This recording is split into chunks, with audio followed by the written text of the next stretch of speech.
Hello friends, welcome back to my channel পেটুক বাড়ির হাড়ির কথা। তো আজকে তো দেখতেই পাচ্ছ what I eat in a day একটা ভিডিও নিয়ে চলে এসেছি। তো প্রথমে সকালবেলা ব্রেকফাস্টে খেয়েছিলাম পোহা, আর সাথে তো স্যালাড থাকবেই। এই যে দুপুরের রান্নায় চলে এসেছি, একেবারে আলু আর কলা দিয়ে রুই মাছের ঝোল হয়েছিল।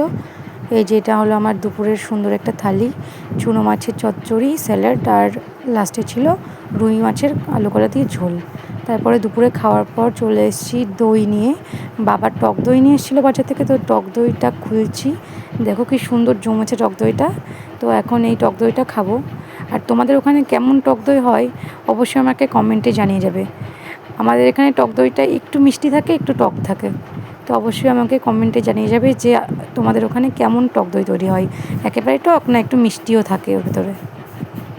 এই যে তুলে নিয়েছি একটুখানি টক দই, তো খাচ্ছি। দারুণ হয়েছিল খেতে, খুব সুন্দর হয়েছিল। এই জন্য আমি বলছিলাম ভিডিওতে যে বিশাল সুন্দর হচ্ছে খেতে এটা। তো বসে বসে খাচ্ছিলাম একটু ভাত খাওয়ার পর। তারপরে বিকালে আর খিদে পাইনি, এই জন্য একেবারে ফল টল কেটে নিয়ে সন্ধ্যাবেলা চলে এসেছি, পড়তে বসছিলাম আর একটু ফল খাচ্ছিলাম।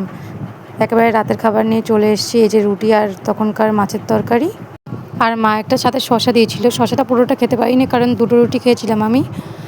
তো ভিডিওটা এই অবধি। আজকে আমার what I eat in a day ভিডিওটি তোমাদের কাছে কেমন লাগলো অবশ্যই আমাকে কমেন্টে জানাবে। Thank you for watching. দেখা হবে অন্য কোনো ভিডিওতে।